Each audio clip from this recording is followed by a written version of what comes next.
Simply I want to understand, क्योंकि लोगों के मन में ना बहुत सारी चीज़ों को लेके भ्रम है और डर है। भ्रम होना is a different thing, but डर होना एक इंसान की जिंदगी को बनाता भी है और खराब भी कर देता है। आपके हिसाब से डर बड़ा कि आस्था?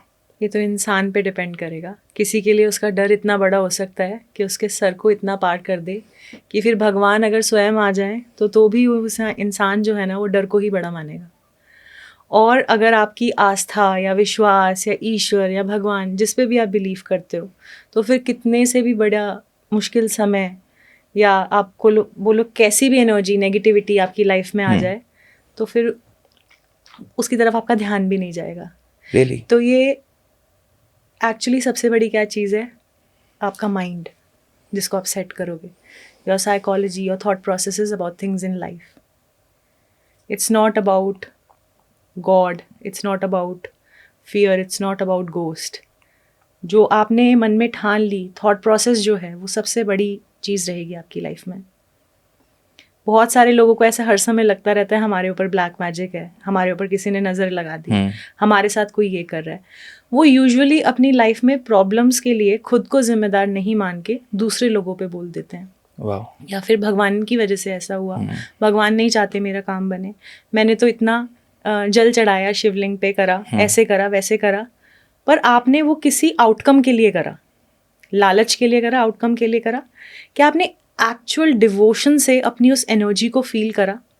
या आपने एक्चुअली क्या उस चीज़ को लेकर इतनी शिद्दत से पाने के लिए क्या आपने काम किया है उसको लेके कि कैसे भी कर कर मैं इस चीज़ को पाना चाहता हूँ या इस डर के ऊपर काबू पाना चाहता हूँ? हिस्ट्री टेल्स अस दैट जो इंसान किसी भी चीज़ को दृढ़ निश्चय करके कर लेता है वो कर कर रहता है, फिर वो कैसे ही बैकग्राउंड से आता हो। नॉर्मल और पैरानॉर्मल के बीच में how thin is that line? It's very thin. Like for me, paranormal is normal. For you, it could be abnormal. क्योंकि 99% लोग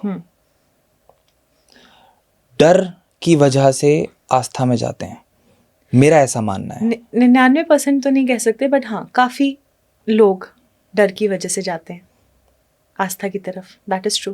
क्योंकि अगर मैंने पूजा नहीं करी, मैंने पाठ नहीं किया, मैंने जप नहीं किया, मैंने ये नहीं किया, या मैं मंदिर में नहीं किया, तो मेरे प्रभु, मेरे परमात्मा बुरा मान जाएंगे। ये भी एक धारणा है, कहीं ना कहीं ये भी एक धारणा है लोगों के मन में कि अगर मैंने ये सब नहीं किया तो मेरे इष्ट बुरा मान जाएंगे, मेरे माता पिता बुरा मान जाएंगे, मेरे अपने बुरा मान जाएंगे कि तुम धर्म का पालन नहीं कर रहे, तुम चीज़ों को फॉलो नहीं कर रहे। कहीं ना कहीं एक ऑब्लिगेशन, क्योंकि ऑब्लिगेशन भी एक तरीके का डर है कि यार I am so obliged to do something that अगर मैं नहीं करूंगा तो ABCD कोई भी मेरी उस थॉट प्रोसेस से बुरा मान सकता है। What is your take on this? जब आप छोटे थे जी और आप ब्रश नहीं करते थे तो आपके घर में आपकी मदर या फादर में से आपको क्या बोलते थे? दांत साफ करो, कीड़े लग जाएंगे।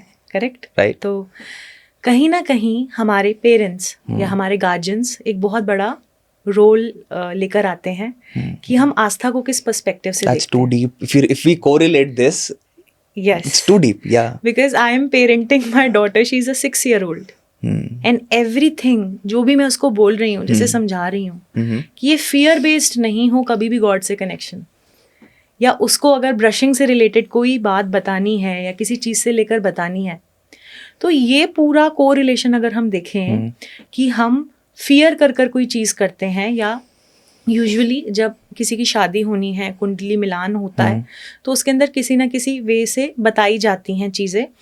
कुछ एस्ट्रोलॉजर्स बहुत पॉजिटिवली बताते हैं, कुछ लोग डर के रूप में उसको बता देते हैं, and then you have to get very expensive rituals done ताकि आपकी मैरिज हो जाए, मैरिज में प्रॉब्लम नहीं हो जाए। एक एग्जाम्पल दे रही हूँ। ये तो डर ही हो गया ना। तो ये फियर बेस्ड रूल हो गया, ठीक है।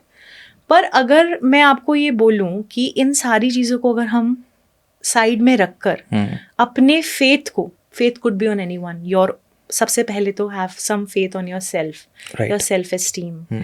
उसके बाद have faith on your upbringing, on your parents, on जो भी आपने सीखा है। ये with flow that connection will come with God. You know God या कोई भी एनर्जी या जो भी आप बोलना चाहें, मान्यता जहाँ भी हो इंसान मान्यता की। आपकी जहाँ पे है, it will depend on that.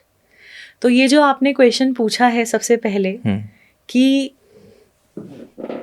किस तरीके से हम शेप हो रहे हैं, कि हम डरते हैं चीज़ों को लेकर या करने से पहले, या हमने कोई फास्टिंग करी, कोई रिचुअल करा, अरे यार ये दिन रह गया, या ये माला जाप रह गई, या मैंने इस उससे कर दिया। पर्सनली जो मेरा बिलीफ है, मैं कभी नहीं मानती, और ये धारणा मेरे को किसी और से नहीं आई है, बहुत अंदर से, मतलब इंट्यूटिवली मेरे को ऐसा फील हुआ। दूसरा, मेरे घर में कभी भी भगवान को ऐसे नहीं बोला गया कि ऐसे कर दो नहीं तो भगवान जी बुरा मान जाएंगे, ऐसे कर दो नहीं तो ये हो जाएगा, ऐसे कर दो नहीं तो ये हो जाएगा। एंड बहुत ही अच्छा आपने करा कि ये सवाल उठाया।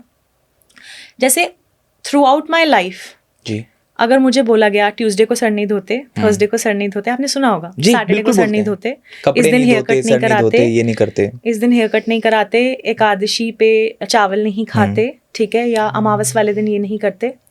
तो आई ऑलवेज हेटेड ऑन बचपन में टू दीज थिंग्स, राइट, क्योंकि मुझे इसने किसी का सिग्निफिकेंस नहीं दिया, रिस्ट्रिक्शन लगाया मेरे ऊपर कि ये नहीं कर सकते, ये नहीं कर सकते, पीरियड्स के दौरान मंदिर नहीं जा सकते।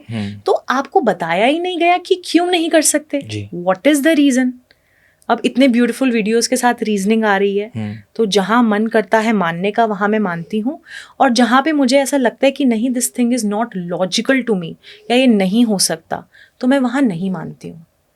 ईश्वर से प्रेम करना, गॉड से प्रेम करना, या किसी एनर्जी को मानना, this is not a rule book, this is not a पत्थर की लकीर, True. This should come naturally. एक हम देसी भाषा में बोलते हैं ना कि धर्म, प्रेम और भावना, ये तीन चीजें आप किसी पे मर नहीं सकते, Right. आप किसी Correct. को फोर्स नहीं कर सकते इस चीज के लिए, और आप अगर उसे Absolutely. फोर्स करोगे ना विदाउट लॉजिकल रीजनिंग, एब्सोल्युटली, एक पॉइंट के बाद उस इंसान के मन में अंधविश्वास ऑटोमेटिकली Correct. डेवलप होगा ही होगा। Correct. क्योंकि ज्यादातर ये देखा भी जा रहा है, a lot of people who move towards spirituality, या तो वो दिखावे के रूप में जा रहे हैं, या उनको ऐसा लगता है कि यार अगर मैं इस पाथ में चला जाऊंगा तो मेरी लाइफ चेंज हो जाएगी। How relatable is it? देखिए, लाइफ तो चेंज हो जाएगी, क्योंकि आप एक प्रोग्रेसिव और पॉजिटिव एटीट्यूड को लेकर एक लाइफ में आपको एक चैनल मिल जाता है। Like there is a girl, उनका मैंने यूट्यूब पे ही मैं उनको फॉलो करती थी, तो उनके first husband passed away, she has a daughter with him, then she remarried, her second husband passed away, and she was very happy person, happy go, you know, like very positive about life and this thing. And then she had a very difficult time in her life, like super difficult time in her life, obviously, like society pata nahi kya kya bolti hai women ko, she has 2 daughters, she has to raise them, there's no stable source of income. तो वो बहुत ना उनकी मैंने पूरी journey देखी है। जैसे कई बार हम ऑनलाइन भी काफ़ी कनेक्टेड फील करते हैं किसी के साथ, true, and now she for some time she had a disbelief that उनको किसी एनर्जी को मानना ही नहीं है, क्योंकि उन्होंने, भगवान ने उनसे सब कुछ छीन लिया। अब यहाँ पे भगवान एक्चुअली हमारे साथ नहीं छीनते हैं, कोई भी किसी के साथ कोई नहीं छीनता है। हर इंसान अपना एक कर्मा, डेस्टिनी, बहुत डीपर अलग टॉपिक्स हैं, लेकर आता है, but we are not going right now in that in detail. बट जब उन्होंने एक पर्पस ढूंढ लिया अपनी लाइफ में, she came towards spirituality and she started focusing on her career, on a stable income. She's flourishing right now. Yes, no one can replace the place of a husband जो उनके life में रही होगी, उनका grief, लेकिन कहीं ना कहीं आपको चैनल करने के लिए पर्पस मिल जाता है। अब वो किसी का पर्पस किसी एनजीओ में काम करना हो सकता है, वो किसी का पर्पस एनिमल शेल्टर में काम करना हो सकता है, किसी को स्पिरिचुअली हील करना हो सकता है, डॉक्टर का पेशेंट्स को हील करना हो सकता है, मेकअप आर्टिस्ट का मेकअप करना हो सकता है। We should all find our purpose rather than just keeping on one bad hook of our life. I personally believe in that.